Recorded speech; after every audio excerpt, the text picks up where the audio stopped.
দর্শক, চট্টগ্রাম অঞ্চলের বন্যা পরিস্থিতির আরও খবর জানাবো আপনাদের। বান্দরবান এবং রাঙামাটি থেকে যুক্ত হচ্ছেন আমাদের সহকর্মীরা। শুরুতেই বান্দরবান যেতে চাই সহকর্মী ইয়াসিনুল হাকিমের কাছে। ইয়াসিন, ঢাকায় বৃষ্টি হচ্ছে, কিন্তু আপনি যেখানে আছেন সেখানে বৃষ্টি দেখা যাচ্ছে না, আশার খবরই বলা যায়। বন্যা পরিস্থিতির উন্নতি হলো কতটা?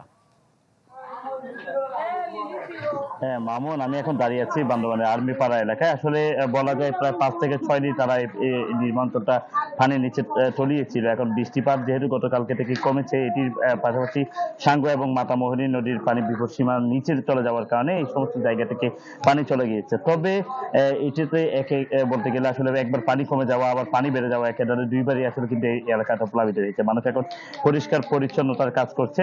যারা কাজ করছে তাদের সাথে কথা বলছে, তারা যেটি বলছে আশ্রয় কেন্দ্র থেকে তারা বাড়ি ফিরে গতকালকে থেকে যেহেতু পানি কমতে শুরু করেছে তখন থেকে তারা কাজ শুরু করেছে। তবে সড়কের বিভিন্ন জায়গায় ময়লা আবর্জনা স্তূপ জমে গেছে, যে কারণে চারপাশে দুর্গন্ধ যেমন ছড়াচ্ছে, পাশাপাশি মানুষের ঘর থেকে বিভিন্ন কাপড় চোপড় আসবাবপত্র সহ বিভিন্ন পচে যাওয়া জিনিসপত্র সড়কে এসে পড়ার কারণে সেটি আরো বেশি বিপাকে পড়েছে স্থানীয় মানুষের চলাচলে।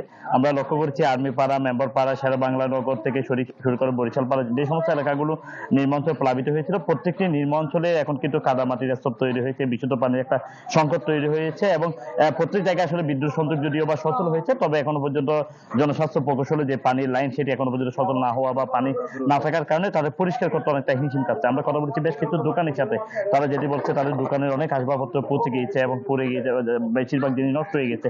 পাশাপাশি মানুষের ঘর বাড়িরও আসবাবপত্র জিনিসপত্র নষ্ট হয়ে গেছে সবকিছু পানিতে। বাচ্চাদের ওষুধ এবং বিভিন্ন রোগ ব্যাধি নিয়েও তারা কিন্তু অনেক কষ্ট পাচ্ছে, চিকিৎসা টিমের অভাব রয়েছে।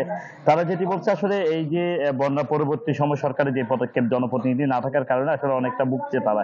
যেমন গতবারে 23 সালে বন্যায় জনপ্রতিনিধি থাকার কারণে তারা যে সুফলটা পেয়েছিল ময়লা আবর্জনা পরিষ্কারে, এবারে কিন্তু সমন্বয়হীনতায় সেই জিনিসটা তারা পাচ্ছে না বলে জানিয়েছে। অন্যদিকে আমরা দেখেছি এখনো পর্যন্ত বান্দরবানের সাথে বিভিন্ন জায়গায় সড়ক ধসে পড়া, সড়কের অবনতি হওয়ার কারণে সড়ক যোগাযোগ ব্যাহত হচ্ছে।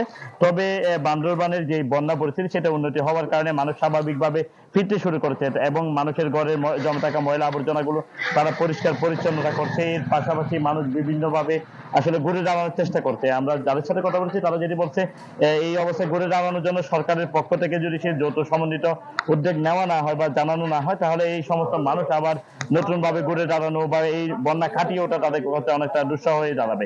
বিশেষ করে যে এলাকায় দাঁড়িয়েছে এখানে সব থেকে নিম্ন শ্রেণীর মানুষ বসবাস করে, তারা দিনমজুর এবং শ্রমিক শ্রেণী, তারা আসলে ঘুরে দাঁড়ানো তাদের একটা ঘরের এখনো পর্যন্ত যেমন যেহেতু পানি কমে যাওয়ার কারণে ত্রাণ কার্যক্রম এখনো পর্যন্ত স্বাভাবিক হয়নি বা রান্না করা খাবার যেটি বিতরণ করা হয়েছিল সেটি করা হচ্ছে না বা হবে না, এই বিষয়ে তারা কিন্তু আসলে অনেকটা ক্ষতিকর বা বিপাকে রয়েছে বলে আমাদেরকে জানিয়েছে। সব মিলিয়ে মানুষের আসলে একটা যে কার্যকরী পদক্ষেপ সেটি সরকারিভাবে যদি সে নেওয়া না হয়, এই এলাকাগুলো পিছিয়ে পড়া জনপদ হিসাবে বান্দরবানের বিভিন্ন জায়গায় যে পানি জমেছে সেই সমস্ত জায়গায় পানি নামলেও মানুষের দুর্ভোগ কিন্তু এখনো কমে নেই। তো মানুষ যেটি বলছে, যাদের দুর্ভোগ লাঘবের জন্য সরকারের যৌথ উদ্যোগে এই ময়লা আবর্জনাগুলো অপসারণের পাশাপাশি ঘুরে যাওয়ার জন্য তাদের আর্থিক এবং যে সহযোগিতা প্রয়োজন সেগুলো যারা সরকার করে তাহলে তারা ঘুরে দাঁড়াতে পারবে বলে জানিয়েছে। মামুন, ধন্যবাদ আপনাকে।